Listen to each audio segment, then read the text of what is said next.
اعوذ باللہ من الشیطان الرجیم، بسم اللہ الرحمن الرحیم۔ السلام علیکم ناظرین و سامعین، آج کی اس ویڈیو میں ہم آپ کو نمرود اور حضرت ابراہیم علیہ السلام کے مناظرے کے بارے میں بتائیں گے اور نمرود کی موت کا واقعہ آپ کو سنائیں گے۔ لیکن اس ویڈیو کی ڈیٹیل میں جانے سے پہلے ہماری آپ سے التماس ہے کہ ہمارے چینل کو سبسکرائب کیجئے، ویڈیو کو لائک اور شیئر کیجئے۔ نمرود بابل کا بادشاہ تھا۔ علماء کے مطابق جن 4 بادشاہوں نے پوری دنیا پر حکومت کی، نمرود ان میں سے ایک تھا۔ ان 4 میں سے 2 مومن تھے اور 2 کافر۔ مومن ذوالقرنین اور سلیمان علیہ السلام ہیں اور کافر نمرود اور بخت نصر۔ نمرود مسلسل 400 سال تک بادشاہ رہا۔ اس نے سرکشی، ظلم اور تکبر کا راستہ اختیار کیا اور آخرت کی بجائے دنیا کا حصول پیش نظر رکھا۔ جب حضرت ابراہیم علیہ السلام نے اسے اللہ وحدہ لا شریک کی عبادت کی دعوت دی تو اس نے جہالت اور گمراہی کی وجہ سے خالق کا انکار کر دیا۔ چنانچہ حضرت ابراہیم علیہ السلام نے اس سے بحث کی، لیکن وہ مردود ہدائی کا دعویٰ کرنے لگا۔ حضرت ابراہیم علیہ السلام اور نمرود کے درمیان مناظرہ اس دن ہوا جس دن وہ آگ سے نکلے۔ اس سے پہلے ان کا آمنا سامنا نہیں ہوا تھا۔ جس دن وہ اکٹھے ہوئے اس دن یہ مناظرہ واقع ہوا۔ حضرت ابراہیم علیہ السلام نے فرمایا، میرا رب زندہ کرتا ہے اور مارتا ہے۔ اس نے کہا، میں بھی زندہ کرتا ہوں اور مارتا ہوں۔ اپنی بات کو ثابت کرنے کے لیے اس جاہل نمرود نے 2 قیدی منگوا کر بے قصور کو مار ڈالا اور قصوروار کو چھوڑ دیا اور کہا کہ دیکھا، میں جس کو چاہوں مارتا ہوں اور جسے چاہوں نہیں مارتا۔ اس طرح سب کو فریب دینے کی کوشش کی کہ اس نے ایک کو موت دے دی اور دوسرے کو زندگی بخش دی۔ اس کا یہ عمل حضرت ابراہیم علیہ السلام کی دلیل کا جواب نہیں تھا اور نہ ہی اس کا موضوع مناظرہ سے کوئی تعلق تھا، بلکہ یہ ایک بیکار بات تھی جس سے ظاہر ہوا کہ اس کے پاس کوئی دلیل نہ تھی۔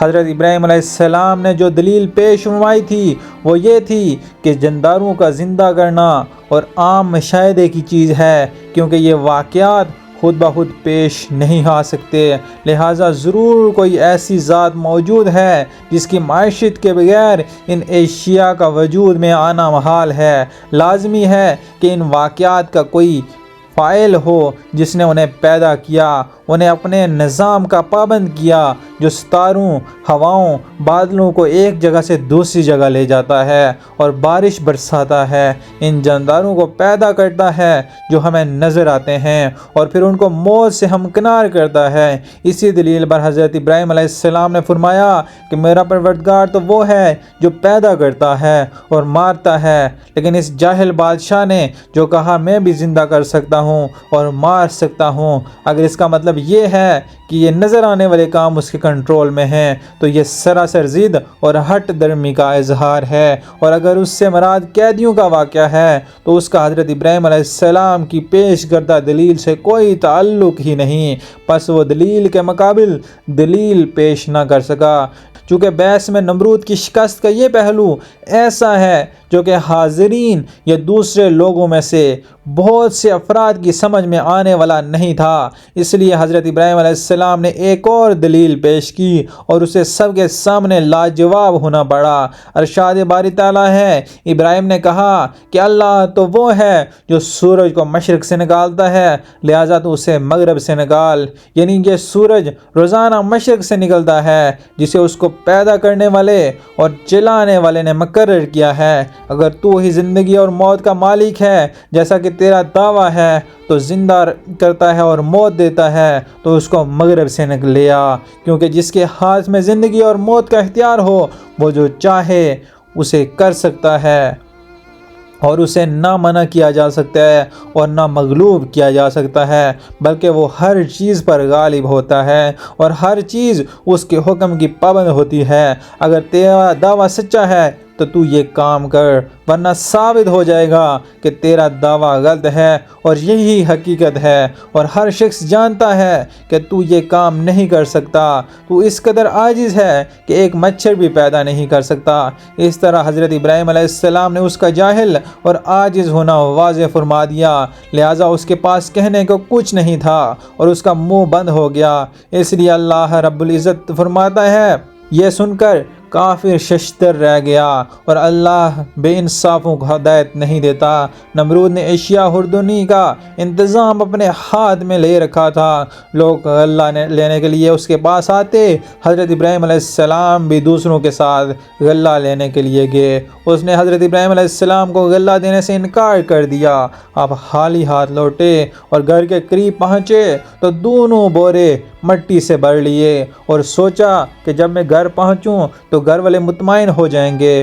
گھر پہنچ کر انہوں نے بورے اتارے اور خود سو گئے۔ آپ کی زوجہ محترمہ حضرت سارہ اٹھ کر بوروں کے پاس گئی تو دیکھا کہ وہ عمدہ غلے سے بھرے ہوئے ہیں۔ انہوں نے کھانا تیار کیا۔ جب حضرت ابراہیم علیہ السلام بیدار ہوئے تو دیکھا کہ کھانا تیار ہے۔ انہوں نے پوچھا، یہ کھانا کہاں سے آیا؟ زوجہ محترمہ نے فرمایا، جو آپ لائے تھے اسی سے تیار کیا ہے۔ وہ یہ سمجھ گئے کہ اللہ رب العزت نے معجزانہ طور پر عطا فرمایا ہے۔ نمرود مردود ہر بار توحید کی دعوت کو قبول کرنے سے انکار کرتا۔ بلاخر بولا، تو اپنے لشکر جمع کر، میں اپنے لشکر جمع کرتا ہوں تاکہ تیرے خدا کے ساتھ میرا مقابلہ ہو سکے۔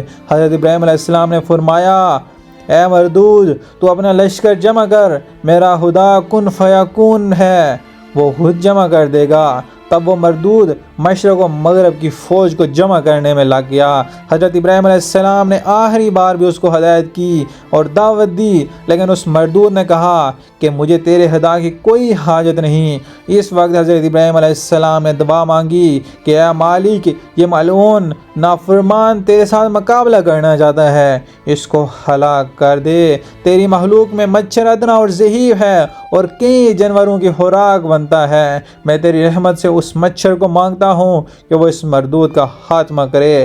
پس ان کی دعا قبول ہوئی۔ نمرود نے اپنی فوج کو میدان میں اکٹھا کیا اور حضرت ابراہیم علیہ السلام سے کہا کہ اگر تیرا خدا چاہے تو زمین کی حکومت ہم سے چھین لے، مگر اس سے پہلے میری فوج کا مقابلہ کرے۔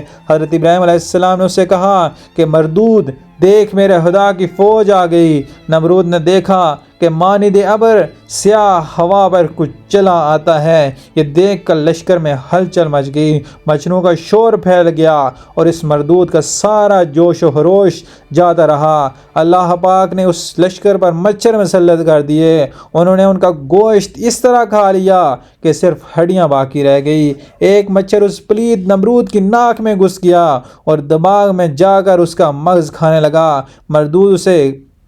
مردود اس عذاب میں گرفتار ہوا کہ جس کا چارہ کچھ نہ ہو سکا۔ وہ ہر کسی سے سر پر لکڑی یا ہتھوڑا مرواتا، جس سے مچھر کچھ پل دم لیتا اور اس کو چین آتا۔ شب روز اس کے سر پر سونٹے کھاتے ہوئے گزرتے، حتیٰ کہ اللہ پاک کے حکم سے وہ مردود کفر کی حالت میں ہلاک ہو گیا۔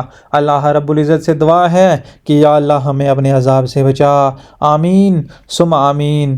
ہماری آپ سے التماس ہے کہ ہمارے چینل کو سبسکرائب کیجئے، ویڈیو کو لائک اور شیئر کیجئے۔ جزاک اللہ۔